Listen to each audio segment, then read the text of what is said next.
Hello guys, this is Aaron speaking. We're gonna do a new lesson, learn some basic stuff before we jump right into the new series, the new programming and hardware stuff that I will be talking about. We need to know some basic stuff. We need to learn some basic stuff.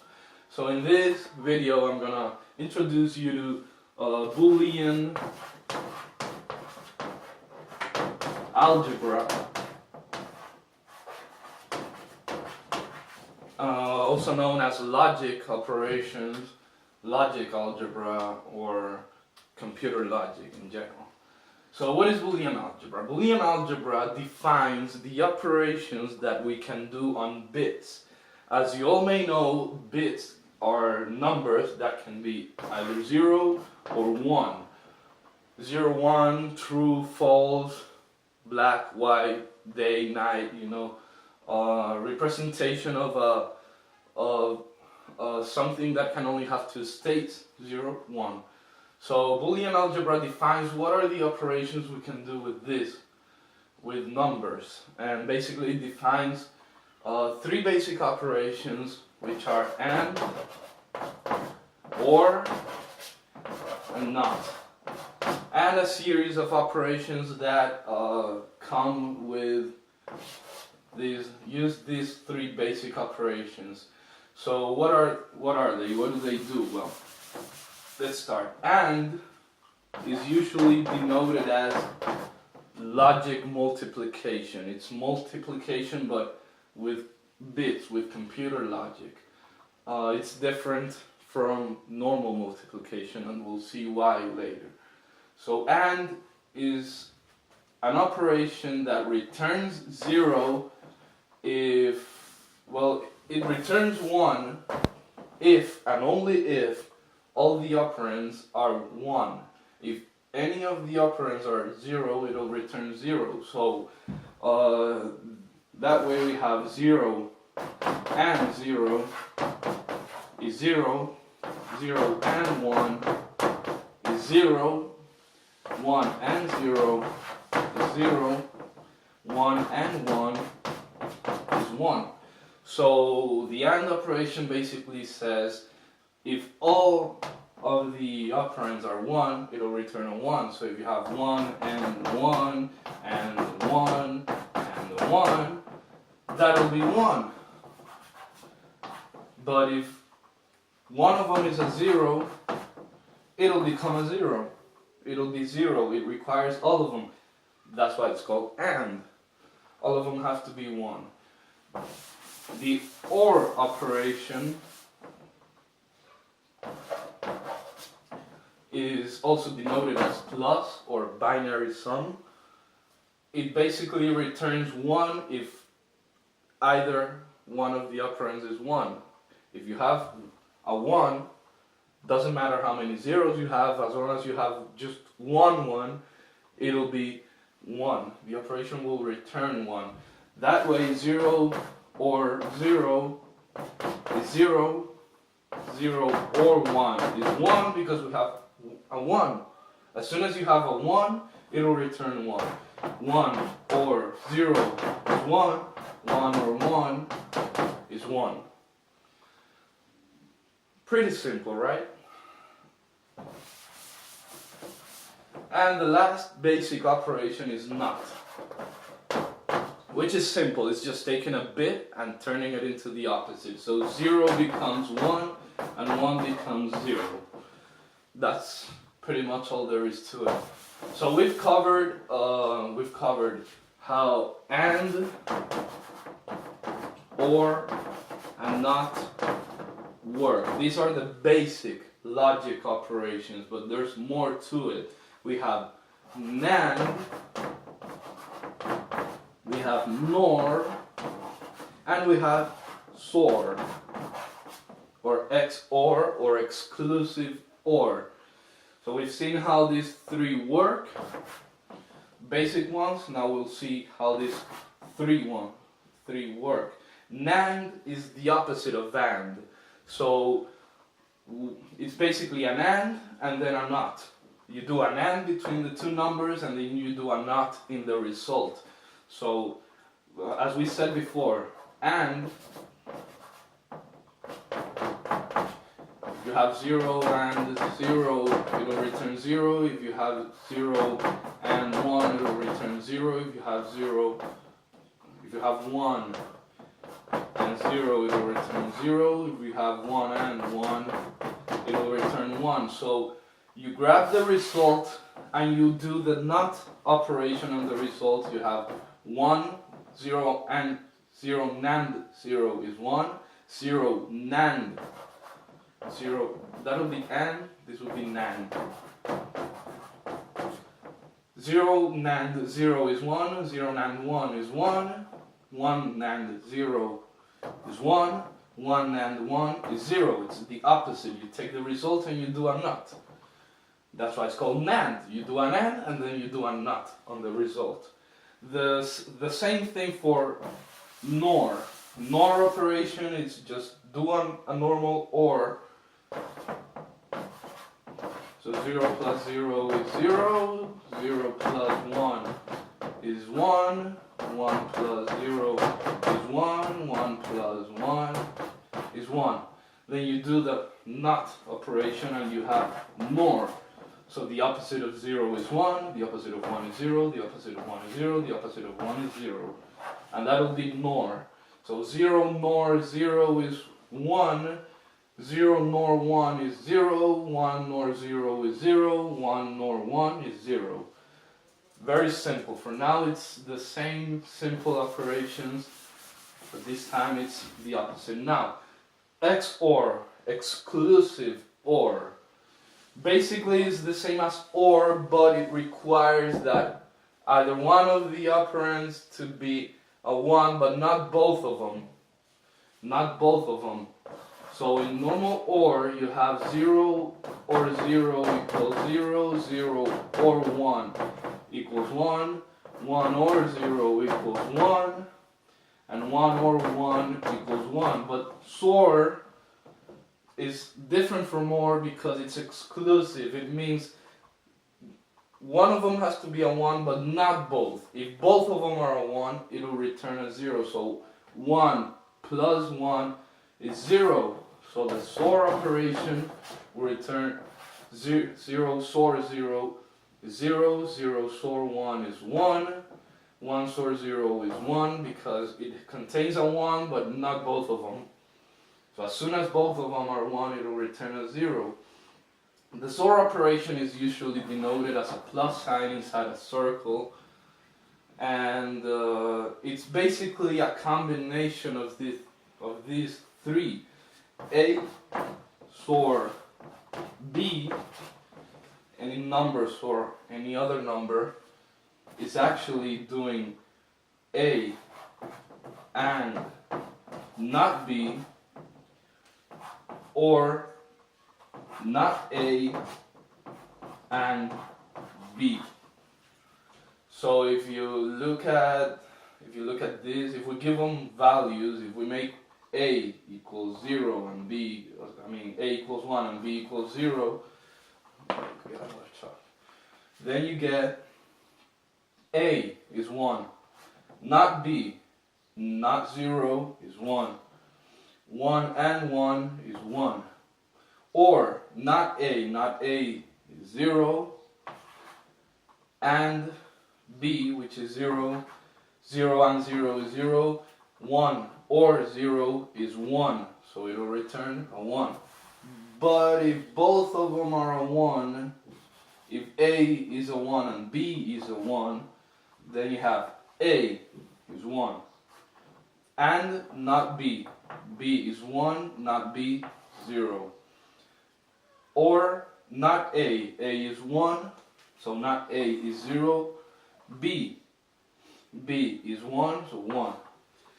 1 and 0 is 0, 0 and 1 is 0, 0 or 0 is 0, so it will return 0 if both of them are 0. Basically that's the formula for doing exclusive OR.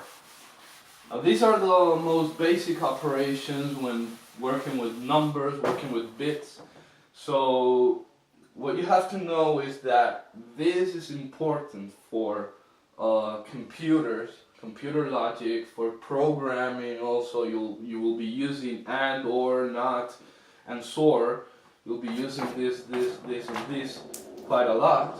So basically the idea is to learn how to do these operations, but with actual numbers, not just bits. So let's say we have 7 and we have 18. So what if we want to do 7 and 18? This is not multiplication, we're doing binary logic here. If it were multiplication, the result would be different. So 7 and 18, what you do is convert that to binary. 7 in binary is 0, 1, 1, 1. 18 is in binary is 1, 0, 1, 0. It's no, it's actually 1, 1, 1, 0. This is 8 times 4, it's 12. Actually, you need another one. It's 16 plus 2. So it's 1, 0, 0, 1, 0, and 7. This is 7, this is 18. In binary, we want to do the AND operation. So how do we do it? We do it bit by bit. 1 and 0, that's 0. 1 and 1, that's 1. 1 and 0, that's 0. 0 and 0, that's 0. 0 and 1, that's 0. So basically, the AND operation between two numbers simply gives you which bits are 1 on both of them. So in this case, the 7 and the 18 only share the same 1 in position 2. So this result is 2. So 7 and 18 equals 2. Binary logic, binary AND, binary multiplication, not real multiplication. Obviously, if this were real multiplication, it would be different. But we're talking about the AND operation, the binary logic operations. So what about the OR? What about if we do an OR? Well, it's the same thing. We go bit by bit and we do the OR between them. So 1 or 0, 1. 1 or 1, 1. 1 or 0, 1. 0 or 0, 0. 0 or 1, 1. So basically, OR is gives you a result that is the opposite of AND. It tells you which in which parts of the numbers you have 0, in which position of the bits you have 0 in both numbers. So this is 16 plus 4 is 20, 22, 23. The result of doing 7 plus 18 is 23. Plus meaning OR, not meaning addition, not meaning normal algebra addition. Alright, so what about SOR? SOR is a very important operation. Obviously, I'm omitting NOT because NOT, first of all, only uses one operand. NOT doesn't work for two numbers, it will work for one. And what you do with NOT is, for example, if you want to calculate NOT 7, you get the bits and you do the inverted. So NOT 7 would be 1, 1, 0, 0, 0, 1, 1, 0, 0, 0, the opposite of the bits, the bit by bit. So that's simple actually. So what about SOR? Want to do the SOR operation? What is the result of doing the SOR between two numbers? Let's go bit by bit. 1 SOR 0, 1. 1 SOR 1, 0. 1 SOR 0, 1. 0 SOR 0, 0. 0 SOR 1, 1. So this result is 16 plus 4, it's 20, 21. Now, why is SOR so important? Well, because of this. If you have a number A, SOR, a number B giving you as a result a number C, then you can do B XOR C, and you get as a result A. And if you do A XOR C, you get as a result B. So if I get this number right here, and I do a XOR with this number, the result will be this one. And if I get this number and do a XOR with this number, the result will be this one. So let's see if that's true. Let's see how that works actually. So the number is 10101, and let's try with the 700111. And let's do a XOR. 1 XOR 1, 0. 0 XOR 1, 1. 1 XOR 1, 0. 0 XOR 0, 0. 1 XOR 0, 1.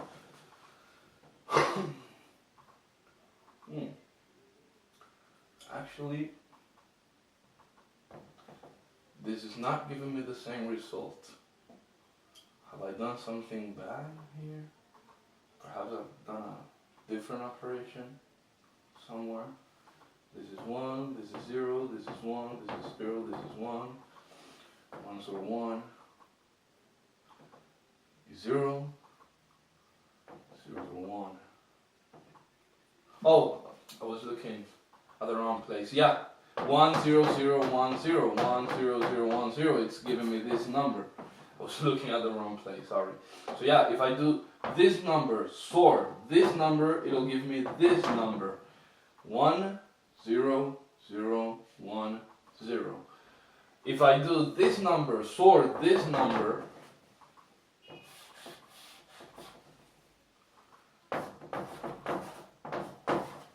it'll give me as a result 1 XOR 0, 1. 0 XOR 1, 1. 1 XOR 0, 1. 0 XOR 0, 0. 1 XOR 1, 0. It'll give me this number. Gives me this number. So this XOR this equals this. This XOR this equals this. Why is this important? Because it's used for very basic encryption, where you have a data and you have a key, and you do the decrypted data, XOR the key, gives you an encrypted data. You have a data that's encrypted, so when you want to decrypt the data, you just do the encrypted data, XOR the key, and you get the decrypted data. It's very simple encryption. Obviously, it's easy to crack, it's easy to destroy. Why? Because if you have the key, which let's say that's my key, let's say this is my key, and the data is 00000. You have 1 XOR 0, 1, 0 XOR 0, 0, 1 XOR 0, 1, 0 XOR 0, 0, 1 XOR 0, 1. So if you have the data, you have key XOR 0 equals the key. So if you have a bunch of 0 in your encrypted data, the resulting in your decrypted data, the result is the key as encrypted data. So you don't want to have your key in your encrypted data. But for simple encryption, to prevent hex editing attacks by people who don't really know much about this stuff, script kiddies and such, it's very easy to implement, and it gives you a really good result, encryption using this. Obviously there's more advanced encryption stuff, but we're not going to be seeing it right now because it's not what we want. So for now, we'll stick with these operations: and, or, not, and XOR, the most basic ones. So using this, we can go ahead and start with a new series: programming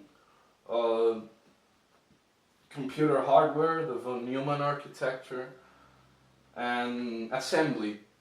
Assembly and programming in general are very related, so I will be talking about programming in high-level languages while I do assembly, and I will be talking about assembly when I program in high-level languages, so you are able to mix them all together. So thanks for watching. Hope to see you soon, and go ahead and try this out.